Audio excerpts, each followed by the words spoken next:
Halo semuanya, balik lagi di channel Vincentius Raditya. Kali ini sesuai dengan judul, gue mau sharing kelebihan dan kekurangan Honda Forza selama gue memakai motor ini kurang lebih 1 minggu. Sebelumnya gue ingin mengucapkan terima kasih kepada Wahana Honda Gunung Sahari, dan Wahana Motor Ciputat karena sudah memberikan gue kesempatan agar gue bisa mereview Honda Forza 250 secara lebih proper.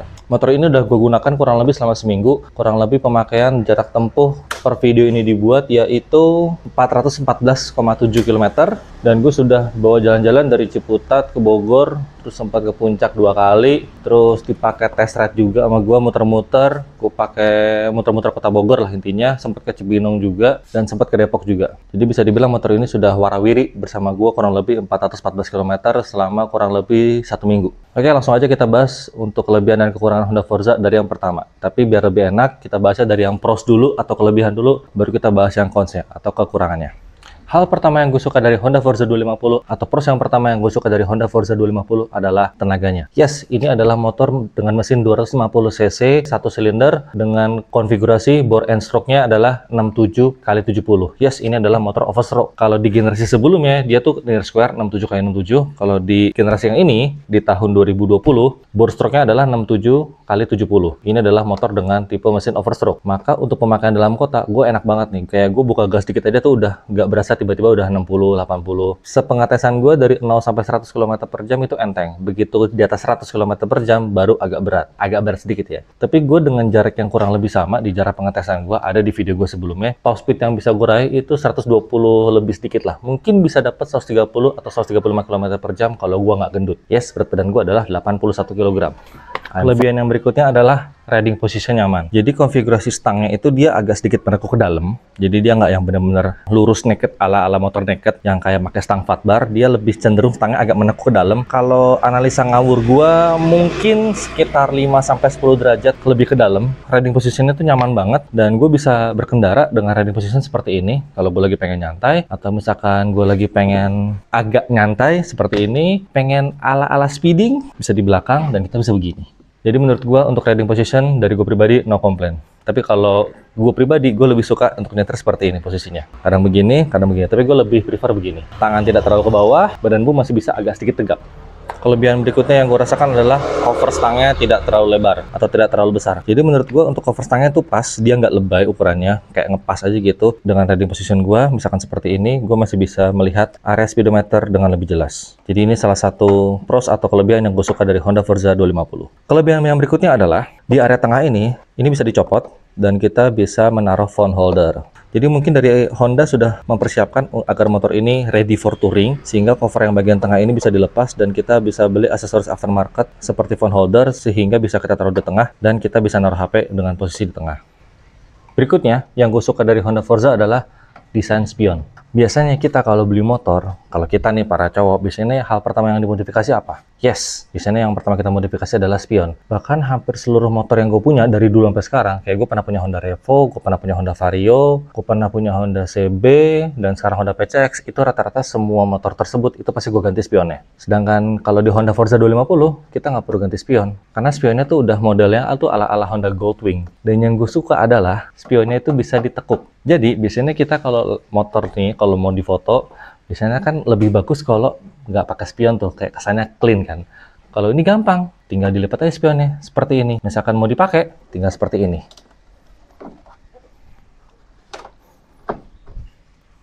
Dan biasanya motor-motor dengan spion lebar seperti ini kan punya kelemahan ya. Contoh kelemahannya adalah ketika kita filtering agak susah. Kalau yang ini nggak perlu susah, karena ketika kita filtering, tinggal kita lipat spionnya.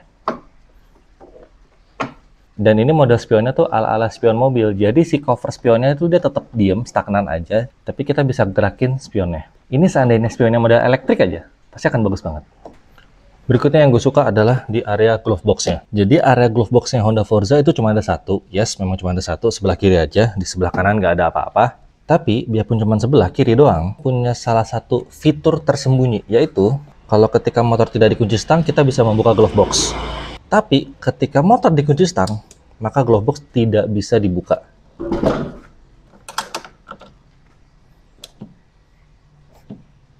Jadi motor harus dibuka dulu kunci stangnya baru bisa. Dan kalau kalian lihat di sini ada semacam kayak tuasnya ya, ada knopnya. Jadi ada semacam knop di sini. salah satu fitur yang sangat berguna. Berikutnya yang gue suka adalah dari sektor pengereman. Yes, ini untuk pengereman, rem depan itu kaliper 2 piston, rem belakang itu kaliper 1 piston. Tapi yang gue rasakan adalah remnya itu lembut, nggak keras dan nggak kasar. Dan itu menurut gue salah satu fitur plus ya, karena kan agak nggak enak gitu misalkan kita pakai motor, tapi remnya tuh keras atau remnya tuh kasar. Untuk di Honda Forza ini yang gue rasakan adalah remnya tuh enak, remnya lembut, dan pakem. Jadi enak aja gitu ngeremnya. Plus ditambah ini sudah ABS depan belakang, yang dimana otomatis ketika kita panic braking itu lebih pede. Kayak gue beberapa kali pakai motor ini gue sempet panic braking dan motor tuh masih anteng, masih stabil gitu. Jadi ABS-nya tuh nggak kasar ya, grek nggak. ABS-nya tuh gini, krek krek krek krek krek. Jadi si sensor ABS-nya tuh bukan yang kasar, tapi sensor ABS-nya tuh yang enak gitu, yang lembut. Jadi gue sempet beberapa kali panic braking dan aman-aman aja gitu. Motor tetap anteng, tetap stabil, nggak ngebuang. Jadi menurut gue ini top notch. Plus yang berikutnya adalah perihal suspensi depan. Jadi untuk suspensi depan Honda Forza ini, kalau gua katakan dia cenderung lembut. Dia nggak cenderung kasar, tapi cenderung lembut. Tapi anehnya adalah, biasanya rata-rata kalau suspensi yang cenderung lembut itu gampang jeduk. Mungkin istilahnya bottoming kali ya. Jadi si shock itu terlalu kena atau ngepres ke bawah. Jadi kena ke stoppernya. Correct me if I'm wrong ya. Enaknya kalau shock depannya tuh lembut, jadi itu motor tuh anteng di bawahnya. Uniknya adalah, sekalipun shock depannya lembut, tapi motor masih nurut. Jadi menurutku tuh salah satu kelebihan juga ya, dimana ketika kita pakai motor, tapi shock depannya lembut, nggak gampang jeduk, tapi nurut. Mantap kan?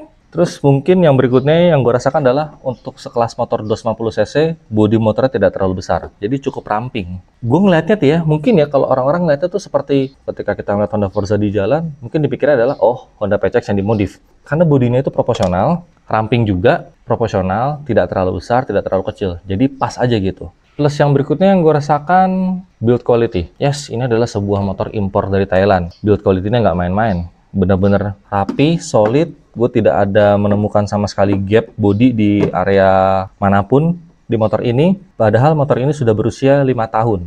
Jadi untuk build quality ini top notch. Gue nggak ada komplain sama sekali. Bener-bener masih rapat semuanya, nggak ada gap sama sekali. Kelebihan yang berikutnya adalah di area jok. Yes, untuk joknya memang bahannya masih bahan kulit jok tekstur kasar, tapi untuk lebar jok ataupun tinggi joknya ini pas. Dia tidak terlalu tinggi, dia tidak terlalu lebar, dan yang gue suka adalah dia ada lumbar supportnya. Jadi ini membuat rider nyaman untuk berkendara dan tidak cepat pegel, baik dalam jangka waktu yang lama atau jarak yang cukup jauh. Ini posisi yang rider, dan untuk yang dibonceng kurang lebih seperti ini posisinya. Dan karena posisinya untuk yang jok yang dibonceng ini lebih tinggi dibandingin yang rider, jadi kita untuk melihat pandangan ke depan itu luas, nggak kepotong-potong gitu, atau nggak kehalangan sama badan rider. By the way, tinggi gue 174 cm atau 3 cm di bawah Om Fitra Eri. Kalau kita duduknya epetin ke belakang nih, kaki gue jinjit, baik kiri ataupun kanan, tapi kalau cuma sebelah doang bisa. Tapi duduknya harus agak majuan. Karena dengan jok yang tidak terlalu lebar ataupun tidak terlalu tinggi seperti ini, dan bodi yang cukup ramping, ada satu kelebihan yang menurut gue tidak ada di rival-rivalnya. Yang gue maksud dengan kelebihan yang berikutnya adalah di area bagasi. Yes, ini area bagasinya dengan kapasitas 48 liter. Salah satu motor dengan kapasitas bagasi terbesar untuk kelas Matic 250 cc. Ini kapasitasnya benar-benar gede banget, 48 liter. Dan kita bisa menaruh 2 helm half face, 2 helm full face, dan masih menyisakan beberapa barang. Kalau misalkan kita naruh helm, posisinya pun nggak perlu dibalik, jadi benar-benar posisi normal. Ada ya beberapa motor yang kalau kita naruh helm di bagasi itu posisi helmnya harus dibalik. Kalau ini nggak perlu, helmnya posisinya bisa normal dan posisinya bisa depan bisa belakang. Tinggal kalian atur aja. Gue lebih seringnya adalah untuk helm full face gue taruh depan, helm half face ditaruh belakang. Tapi kadang-kadang pun gue juga suka naruh helm full face di belakang, helm half face di depan. Di tengah-tengahnya itu bisa gue taruh jas hujan, terus masih menyisakan sedikit barang. Dan di area sebelah kiri sini, sorry kalau di kamera nggak kelihatan, tapi di area sebelah kiri sini bisa buat naruh toolkit. Dan masih ada ruang sedikit buat kita naruh, let's say seperti kanebo, atau kalau kita mau naruh sarung tangan atau perintilan kecil lainnya di area kiri. Jadi untuk area bagasi gue no komplain. Ini benar-benar gede banget, 48 liter. Dan misalkan teman-teman merasa bagasinya masih kurang luas, gampang guys, Honda sudah memikirkan akan hal itu. Dia sudah menyediakan 2 dudukan di handle atau di hand grip belakang, baik sebelah kanan ataupun sebelah kiri, dan ini bisa buat bawa box. Jadi kalian tinggal beli bracket boxnya yang khusus Honda Forza, lalu beli base plate-nya, dan beli boxnya. Top notch Honda. Dan ini diterapin di Honda PCX ya, kalau nggak salah di Honda PCX kan dia behelnya kan nyatu dengan bodi ya. Jadi kita tinggal lepas bodi belakangnya yang di area sini, kita tinggal pasang bracket, pasang base plate, pasang box. Kalau di Honda Forza agak sedikit berbeda. Behel atau hand grip yang masih bisa kita pasang, kita tinggal beli bracket khusus untuk Honda Forza. Kurang lebih nanti posisinya di sebelah sini, tinggal pasang base plate, pasang box. Jadi deh. Berikutnya yang gue suka dari Honda Forza adalah windshield elektrik. Ini asli keren loh nih, windshield elektrik. Jadi misalkan kita lagi berkendara nih, terus tiba-tiba ada hujan atau angin kencang dari depan, kita tinggal naikin aja windshieldnya, dan otomatis terpaan anginnya tidak akan langsung menghantam ke dada. Biasanya kan kita kalau pakai motor-motor yang gede seperti ini atau pakai motor matic, kita pakai windshieldnya yang gede-gede kan. Kalau di foto motornya dengan windshield yang tinggi seperti itu, menurut gue kurang bagus. Makanya gue cukup suka sih dengan fitur windshield elektrik ini. Jadi kalau misalkan kita lagi pengen riding, terus nggak pengen kena angin dari depan, tinggal kita naikin windshield elektriknya. Dapat spot bagus buat foto-foto, tinggal turunin windshield elektrik, lipat spionnya. Keren. Pros atau kelebihan yang berikutnya adalah desain footstep boncengan atau footstep belakang. Biasanya kalau motor-motor matic, desain footstepnya kan dia agak terlalu keluar gitu ya. Jadi seakan-akan tidak proporsional dengan desain motornya. Kalau Honda, itu dengan cerdas dia mendesain desain footstep belakangnya itu seakan-akan seamless atau menyatu dengan bodi. Jadi misalkan kalau lagi nggak dipakai, seakan-akan tuh nyatu sama bodi. Ini kalau dari depan lihatnya. Desain footstep depan sama footstep belakang pun ketika tidak digunakan, seakan-akan tuh menyatu. Atau istilahnya gue tuh rata lah. Jadi nggak terlalu menongol keluar. Top notch Honda. Dan ini menurut gua desain yang sangat bagus ya, sehingga tidak terkesannya tuh terlalu keluar gitu si footstepnya, baik saat digunakan ataupun tidak digunakan. Kalau saat digunakan wajar ya kalau footstepnya keluar gitu ya, tapi kalau ketika tidak digunakan, dia terkesan menyatu dengan bodi motor. Terus yang berikutnya yang gue suka adalah desain speedometer. Yes, kalau desain Honda Forza yang 250 yang dijual di Indonesia, mereka masih mengusung desain kombinasi antara analog dan digital. Berbeda dengan yang dijual di Eropa. Kalau Eropa kalau nggak salah dia speedometernya sudah menganut full TFT LCD kalau nggak salah. Dan ini cukup keren ya. Di sebelah kiri itu untuk melihat indikator kecepatan, sebelah kanan untuk indikator RPM, redline di angka 9000, di area tengah untuk multi information display. Ada jam, indikator tangki BBM, indikator suhu mesin, trip A, average consumption BBM, total trip, air temperature, dan voltase aki. Dan di area bawahnya pun juga banyak indikator. Dan di tengahnya ada tulisan Honda Forza. Kalau gue pribadi, gue lebih suka desain speedometer seperti ini. Kombinasi antara analog dan digital. Kalau kalian sendiri gimana? Lebih suka desain seperti ini? Atau desain full digital? Atau desain full analog? Coba kalian tulis di kolom komentar di bawah. Pros atau kelebihan yang berikutnya adalah perlampuannya sudah full LED dan menurut gue cukup terang ya. Seperti dari lampu depan, ada DRL yang sangat terang dan sangat cantik. Dan ada 4 low beam, 2 di kiri dan 2 di kanan, dan 2 high beam. Untuk high beamnya ada di posisi di tengah. Untuk nyala high beamnya seperti ini. Dan yang gue suka adalah dia sudah menyediakan switch untuk saklar high beamnya. Jadi kalau kita mau pas beam, tinggal tekan yang bawah. Jadi menurut gue ini cukup fungsional, dan untuk lampu belakangnya juga sudah full LED dan menurut gue sangat cantik. Lampu senja di atas dan di bawah, lampu sen di kiri dan di kanan, dan lampu rem ada di tengah. Pros atau kelebihan yang terakhir dari Honda Forza 250 menurut gue pribadi adalah harga secondnya bertahan. Harga baru dari motor ini adalah 90.500.000, sedangkan harga secondnya itu bervariasi. Tapi yang gue cek ini kalau nggak salah harga pasarannya antara 70 jutaan. Jadi bisa 70, 72, ataupun di atasnya. Tapi rata-rata harganya di angka 70 jutaan. Yes, karena motor ini harga secondnya bertahan, maka bisa dibilang motor ini benar-benar amat sangat jarang di jalan raya. Jika tadi kita sudah membahas pros atau kelebihan dari Honda Forza 250, kayaknya nggak lengkap kalau kita tidak membahas kekurangan atau cons dari Honda Forza 250. Kekurangan atau minus yang pertama yang gue rasakan adalah berat. Yes, bobot motor ini adalah 182 kg, lebih berat daripada rivalnya. Dikarenakan bobotnya yang cukup berat, sehingga untuk bermanuver memang agak sedikit sulit daripada kita berkendara motor pada umumnya. Cuman beratnya itu kita rasakan ketika kita di posisi lagi diam atau ketika kita mundurin motor. Tapi kalau kita sudah bawa atau ketika kita sudah berkendara dengan motor ini, motornya langsung berasa ringan teman-teman. Jadi berasa beratnya itu ketika lagi posisi berhenti atau ketika mundurin motor. Uniknya adalah ketika di posisi di standar 2, nggak ada berat sama sekali. Minus yang berikutnya yang gue temukan adalah di area kapasitas tangki bensin. Yes, kapasitas tangki bensin Honda Forza cuma 11 liter, tidak terlalu besar. Dan untuk pengisiannya ada di area depan ya. Dikarenakan kapasitas tangkinya cuma 11 liter, ini ada efeknya ke minus yang berikutnya. Minus yang berikutnya yaitu di area konsumsi bahan bakar. Yes, konsumsi bahan bakar Honda Forza, gue nggak bisa bilang irit, gue nggak bisa bilang boros, masuknya ke biasa-biasa saja. Jadi average consnya yang gue dapat itu di 30,1 km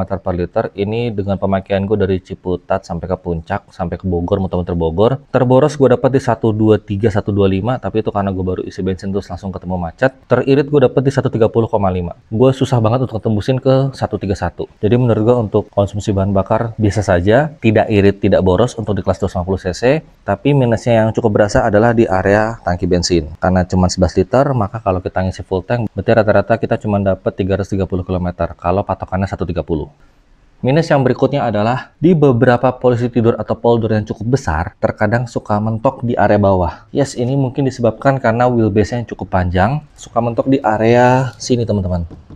Tapi untungnya di area bawah sini sudah ada cover body ya, jadi aman. Cuman terkadang gue kalau ketemu polder yang cukup gede, kadang-kadang suka mentok. Tapi mentoknya di area body, bukan di area chassis.